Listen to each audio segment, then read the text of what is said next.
இந்த வருஷத்தை பொறுத்த அளவுல குரு பகவான் இப்ப மார்ச் மாசத்துக்கு அப்புறம் தான் இவங்களுக்கு திருமணத்துக்கான அருள். மார்ச் 11ஆம் தேதிக்கு அப்புறம் தான் திருமணத்துக்கான அருள் அவர்கிட்ட இருந்து நமக்கு கிடைக்கிறது. ஏன்னா குடும்பஸ்தானத்துல இருக்காரு, அதுல இப்ப வக்ரமா இருக்காரு. அதனால இப்ப பேச்சுவார்த்தைகள்லாம் விலகி போயிட்டே இருக்கும், இல்ல டிலே ஆகிட்டே இருக்கும்.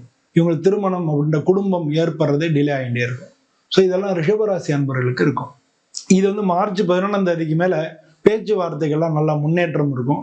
பல இடங்கள்ல நிறைய ஜாதகங்கள் இது வரைக்கும் வரல, நானும் பார்த்துக்கிட்டே இருக்கேன், என் பையனுக்கு ராகுகேது இருக்கு, இல்ல செவ்வாய் இருக்கு, அது மாதிரியான ஜாதகங்கள் பார்த்துட்டே இருக்கேன், இல்ல என் பையனுக்கு எந்த சுத்த ஜாதகம் எந்த பிரச்சனையும் இல்லை, இல்லை என் பொண்ணுக்கு வந்து சுத்த ஜாதகம் எந்த பிரச்சனையும் இல்லை, ஆனா நான் பார்த்துக்கிட்டே இருக்கேன், எல்லா இடத்துலையும் நான் பார்த்துட்டு இருக்கேன், சரியான ஜாதகம் ஒன்று செட் ஆகி வரமாட்டேங்குது அப்படின்னு சொன்னவங்க எல்லாருக்கும் மார்ச் 11ஆம் தேதிக்கு மேல ஜாதகங்கள் வர ஆரம்பிச்சிடும்.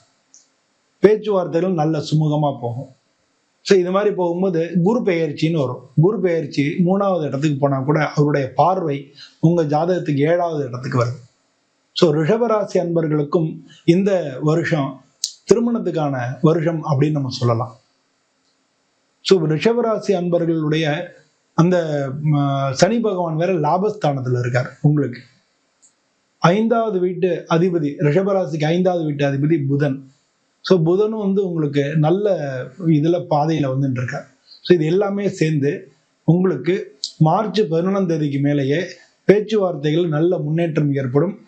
அநேகமா வந்து ஜூலை மாசத்துலேருந்து செப்டம்பர் மாசத்துக்குள்ள உங்களுக்கு திருமணத்துக்கான காலங்கள் நிச்சயமா இருக்கு. இந்த காலகட்டத்தில் உங்களுக்கு திருமணம் நடந்துடும்.